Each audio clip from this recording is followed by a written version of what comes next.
ठीक है, लेटिस के बारे में हमने यहाँ पे सबसे पहले बात करी, व्हाट इज क्रिस्टल लेटिस।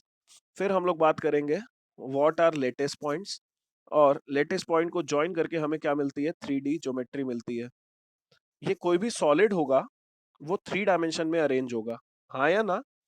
ये जो 3 डायमेंशनल अरेंजमेंट है इसे हम लोग बोलते हैं क्रिस्टल लेटिस। क्या बोलते हैं, सॉरी, क्या बोलते हैं इसे, क्रिस्टल लेटिस बोलते हैं। ये जो 3 डायमेंशनल अरेंजमेंट है लेटिस, ये 3 डायमेंशनल अरेंजमेंट ऑफ सॉलिड होता है, इसे हम लोग क्रिस्टलाइन लेटिस बोलते हैं। ठीक है, अब ये सॉलिड ऐसा तो है नहीं कि एक ही क्यूब होगा, बहुत सारे क्यूब्स होंगे, एक के साथ एक के साथ एक, इस तरीके से बहुत सारे क्यूब्स होंगे। ठीक है, और भी आगे जुड़े होंगे, तो इस तरीके से ये पूरी लेटिस बनी होगी। ठीक है, जैसे हम ड्रॉ कर रहे हैं देखिएगा, इस तरीके से पूरी स्ट्रक्चर बना होगा, और इस स्ट्रक्चर को कंटिन्यू करते जाएंगे तो हमें पूरा सॉलिड मिल जाएगा। ठीक, इस स्ट्रक्चर को हम लोग कंटिन्यू करते जाएंगे तो हमें क्या मिल जाएगा, पूरा सॉलिड मिल जाएगा। अरे वाह, क्या डायग्राम बनाया, एकदम बढ़िया, मजा आ गया। सो ठीक है, सो यहाँ पे ये पूरे स्ट्रक्चर को क्रिस्टल लेटिस बोलते हैं। 3D अरेंजमेंट को, 3D स्ट्रक्चर को लेटिस बोलते हैं। क्या बोलते हैं, 3D स्ट्रक्चर को क्या बोलते हैं, क्रिस्टल लेटिस बोलते हैं। इस 3D स्ट्रक्चर में जो कोने वाले पॉइंट्स हैं, ये देखो, पहला, दूसरा, तीसरा, चौथा, पांचवा, छठा, सातवां, आठवां, नौवां, ठीक है, इसी के पीछे 10वां, 11वां, ये जो कोने वाले पॉइंट्स हैं इन्हें हम लोग बोलते हैं लेटिस साइट। क्या बोलते हैं, लेटिस साइट्स। और इन्हीं साइट्स पे क्या होते हैं, एटम होते हैं। क्या होते हैं, एटम्स होते हैं। क्या होते हैं, एटम्स होते हैं। और इन्हीं लेटिस साइट्स को अगर हम लोग सीधी सीधी लाइनों से ज्वाइन कर दें तो हमें पूरी ज्योमेट्री क्या हो जाएगी, पता चल जाएगी। इस पूरे सॉलिड की ज्योमेट्री पता चल जाएगी। तो बातें आसान है। क्रिस्टलाइन लेटिस क्या है, 3D स्ट्रक्चर है ना। इसकी प्रॉपर्टीज क्या है, सबसे पहले ये जो कोने हैं इनको हम लोग क्रिस्टल साइड्स बोलते हैं, लेटिस साइड्स बोलते हैं। ठीक है, इन कोने को ज्वाइन कर दोगे तो हमें क्या मिल जाएगा, पूरी ज्योमेट्री मिल जाएगी। ठीक है, और इसको बस थ्योरेटिकली समझ लो, अभी कुछ खास यहाँ पे पूछा नहीं जाने वाला। ठीक है, नाम याद करना है, क्रिस्टल लेटिस पूरे 3D स्ट्रक्चर को बोलते हैं। इनमें जो पॉइंट्स हैं वो क्रिस्टल साइट, लेटिस साइट है। इन्हीं पॉइंट्स पे एटम होता है, और इन्हीं पॉइंट्स को जोड़ देंगे तो हमें पूरा स्ट्रक्चर मिल जाएगा। ठीक है, सो अब जो इम्पोर्टेंट है हमारे लिए वो स्टार्ट करते हैं। ठीक है, जो चीज इंपॉर्टेंट है हमारे लिए वो चीज देख लेते हैं कि क्या हमें ध्यान से देखना है। ठीक है, तो हमें पता चल जाएगा। ठीक है, 1 मिनट वेट करना जरा। ठीक है, हमें जो इम्पोर्टेंट चीज पढ़नी है, जो कि हमारा सिलेबस, यानी कि अगर सॉलिड स्टेट स्टार्ट होता है तो वो यहाँ से होता है ना। सॉलिड स्टेट की स्टार्टिंग यहाँ से होती है, यूनिट सेल से। ठीक है, तो यूनिट सेल क्या होता है ये बात देख लेते हैं। ठीक है, यूनिट सेल क्या होता है ये बात देख लेते हैं और इसको कवर करना स्टार्ट करते हैं। ठीक है, इस पूरे लेटिस में से एक छोटा सा टुकड़ा निकाल लें। इस पूरे लेटिस में से एक छोटा सा टुकड़ा निकाल लें, जिसको हम लोग बार बार रखते जाएंगे, और उसी तरह आगे पीछे ऊपर नीचे रखते जाएं तो पूरा सॉलिड बन जाए, उसे हम लोग यूनिट सेल बोलते हैं। यूनिट सेल क्या है, a smallest portion, a smallest portion, a smallest portion of crystal lattice, a smallest portion of crystal lattice, which which when when repeated repeated in different direction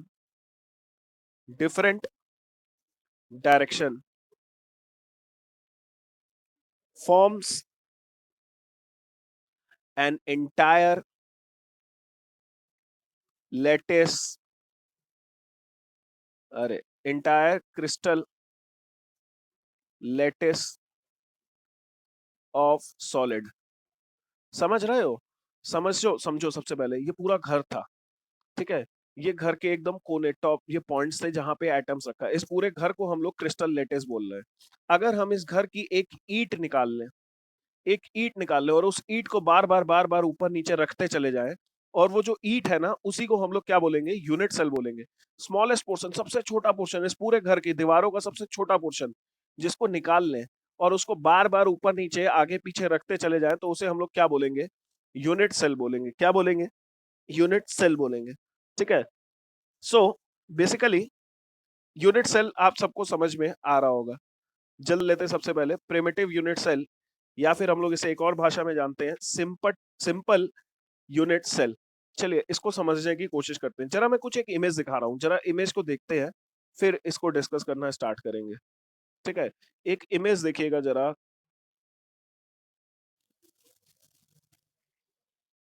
ये देखिएगा, एक cube दिख रहा है आपको, ये क्यूब दिख रहा है आपको, ये वाला। अगर अगर एटम्स जो हैं सिर्फ और सिर्फ कोनों पे प्रेजेंट हो, यहाँ यहाँ यहाँ यहाँ यहाँ यहाँ यहाँ यहाँ, ठीक है, तो ऐसे में ऐसी अरेंजमेंट को बोलते हैं सिंपल यूनिट सेल या फिर primitive unit cell. If atoms are present only if atoms are present only on the corners of the cube, then the unit cell is known as primitive unit cell। बहुत simple है। अगर सिर्फ और सिर्फ atom सभी कहां पे रहेंगे, कॉर्नर्स ऑफ द क्यूब पे रहेंगे, तो ऐसे सेल को क्या बोला जाएगा, प्रिमिटिव यूनिट सेल बोला जाएगा। अच्छा, मैंने फिगर क्यों बताया दिखाया, क्योंकि मुझे अभी जरूरत पड़ेगी यहाँ पे कैलकुलेशन के बारे में, तो फिगर को दोबारा से देखेंगे। ठीक है, if atoms are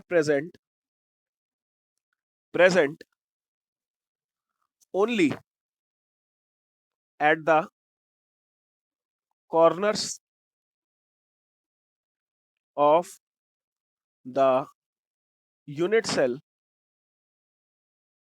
then it is known as primitive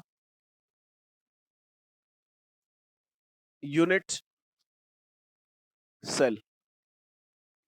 अगर सिर्फ और सिर्फ कोने पे एटम्स प्रेजेंट है, तो ऐसे में हम लोग इसको क्या बोलते हैं, प्रिमिटिव यूनिट सेल बोलते हैं।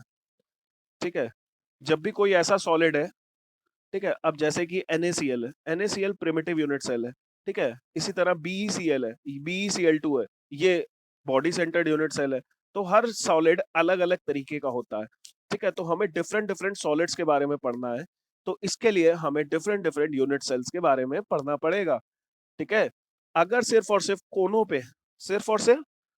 पे एटम्स प्रेजेंट हो, तो ऐसे में हम इसे क्या बोलते हैं, प्रिमिटिव यूनिट सेल, यानी कि सिंपल यूनिट सेल भी बोलते हैं, प्रिमिटिव यूनिट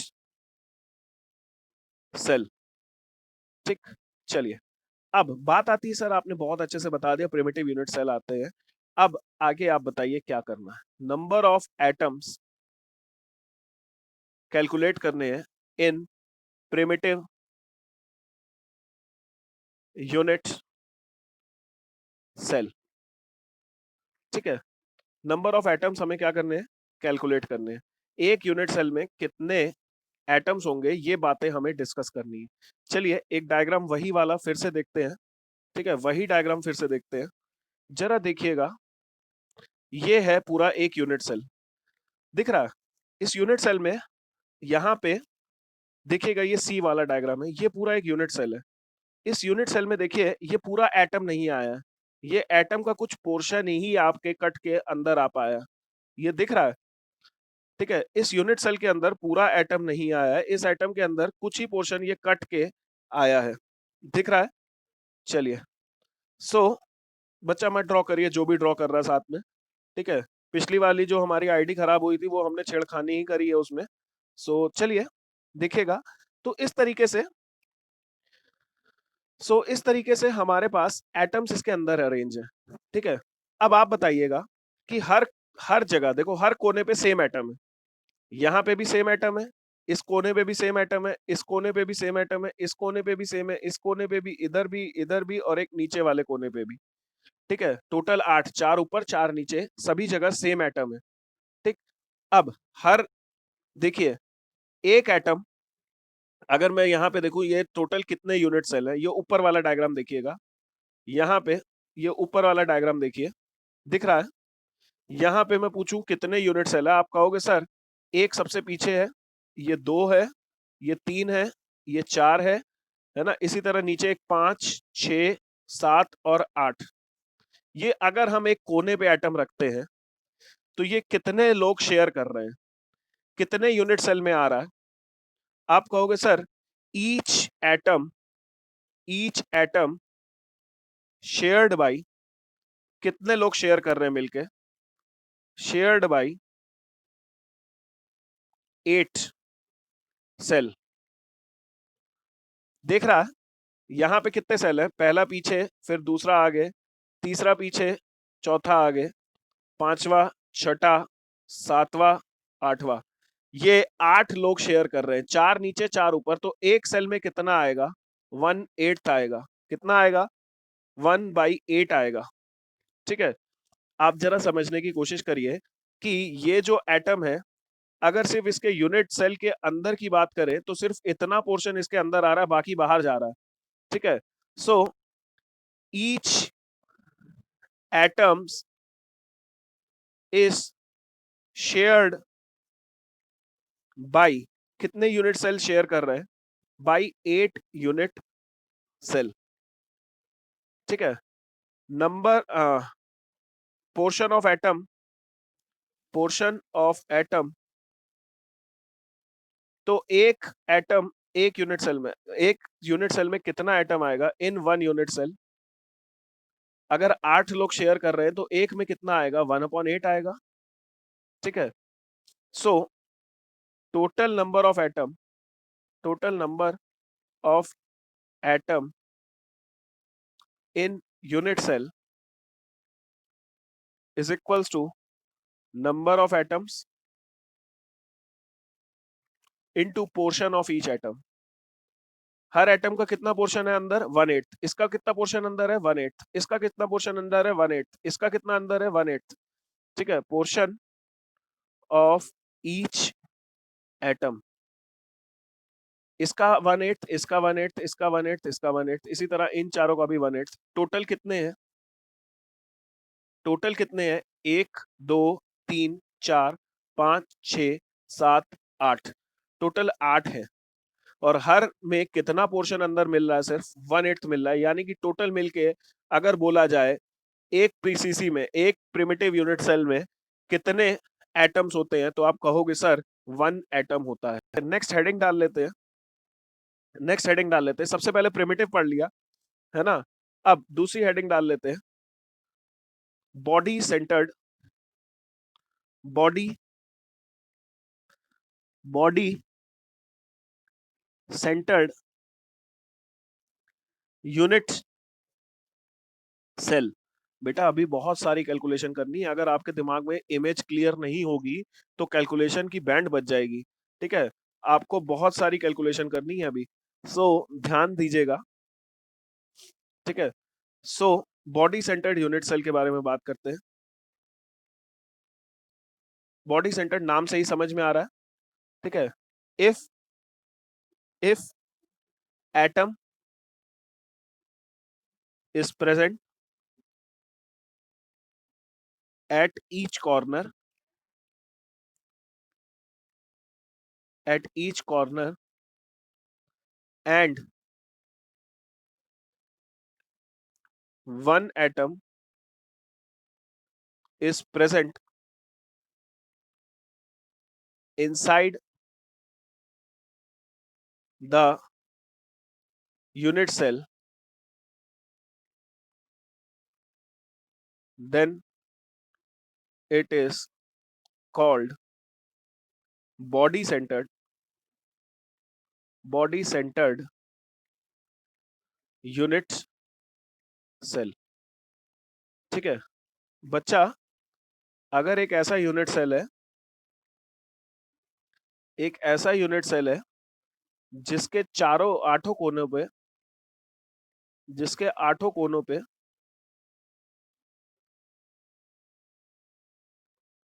एक इधर, एक इधर, एक इधर, एक इधर, एक इधर एक इधर, एक इधर और एक इधर, आठों कोनों पे एक एक एटम हो और इसकी बॉडी के अंदर भी एक एटम हो, तो ऐसे में इसको क्या बोलेंगे? Body centred, body centred unit cell. इसे क्या बोला जाएगा? बॉडी सेंटर्ड यूनिट सेल बोला जाएगा। मैं एक डायग्राम दिखा रहा हूं आपको और अच्छे से समझ में आ जाएगा। ठीक है, अरे यार फोटो, ठीक है, एक मिनट रुकिएगा, एक डायग्राम दिखा रहा हूँ आपको और अच्छे से समझ में आ जाएगा कि what is body centred unit cell. ठीक है, ये देखिएगा, ये डायग्राम दिख रहा है, आठों कोने पे एक एक एटम और एक सेंटर पे एटम। ठीक है, ये देखिएगा इस तरीके से, ये प्रॉपर अरेंजमेंट है, ये इसका प्रॉपर 3D में अरेंजमेंट है, दिख रहा है? ठीक है, आठों कोनों पे ये इसका प्रॉपर 3D में अरेंजमेंट है, यहाँ पे ऐसा, पीछे भी, पीछे भी, यहाँ पे भी पीछे, ठीक है, यहाँ पे भी पीछे। अब ये पीछे ऐसे जुड़ जाएगा और बीच में एक एटम एक्स्ट्रा पड़ा हुआ है, पूरे बीच में देखो, ये बीच में ये जो दिख रहा है ना अंदर, ये वाला, ये जो अंदर दिख रहा है, ये वाला, ये बीच में एटम एक्स्ट्रा पड़ा हुआ है।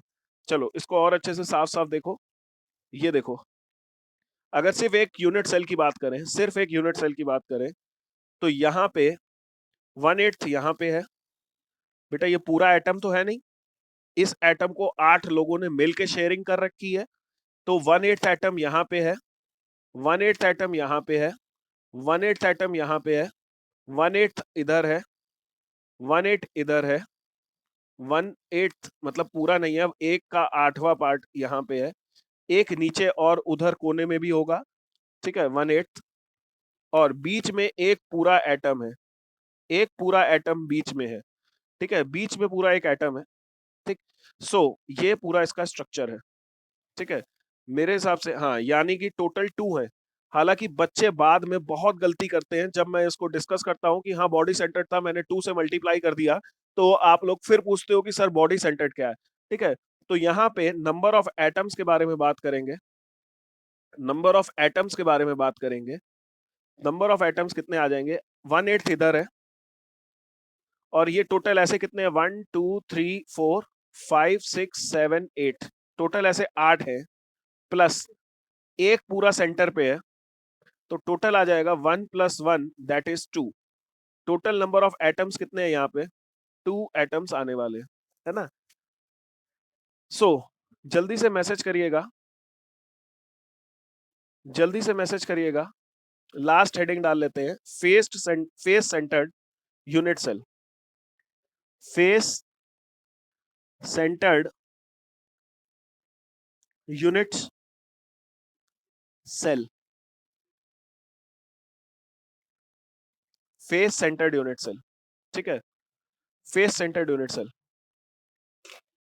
देखिए बच्चा, डायग्राम बना रहे हैं, ठीक है, यहाँ पे डेफिनेशन में ही लिख लेते हैं सबसे पहले,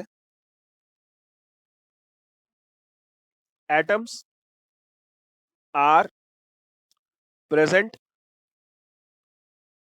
at each corner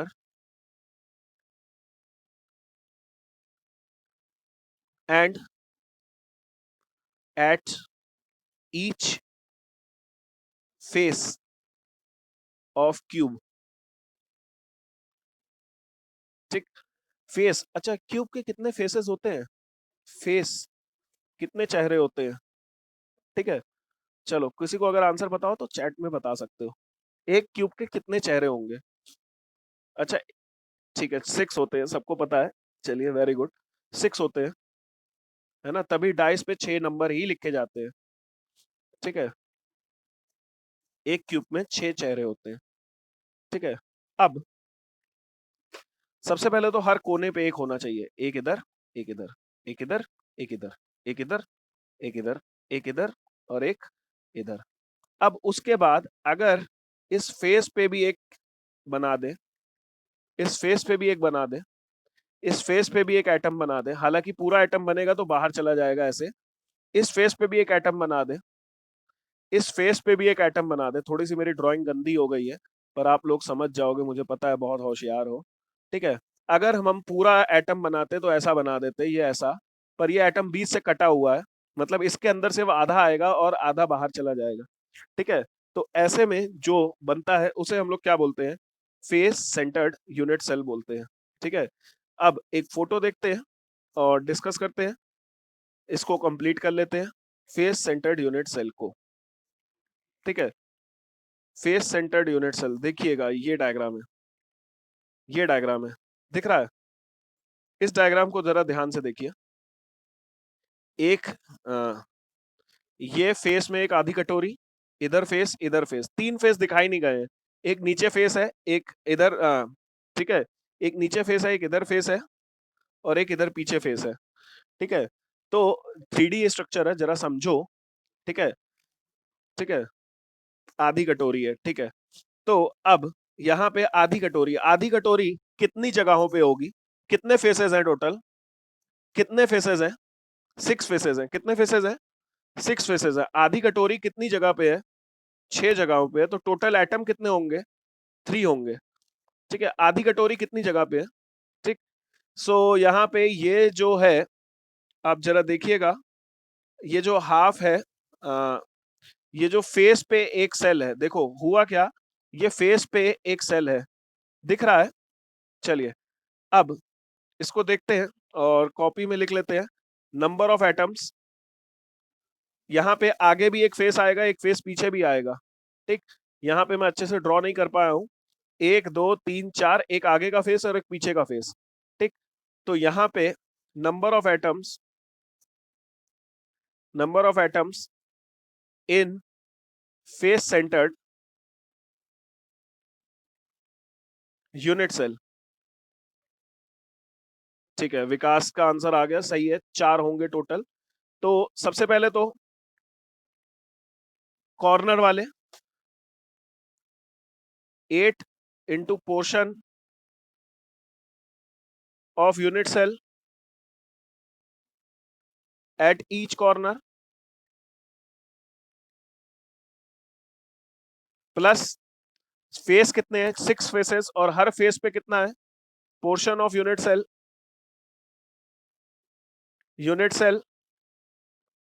eight each face, ये आ जाएगा हमारे पास। हर कॉर्नर पे कितना है? 1/8 है, प्लस 6, हर फेस पे कितना है? आधा है, क्योंकि आधी कटोरी आएगी, इसको मिलेगी, आधी दूसरा ले लेगा, तो ये आ जाएगा इधर 1 + 3 दैट इज 4 है। ठीक है, तो क्लियर हो गया है।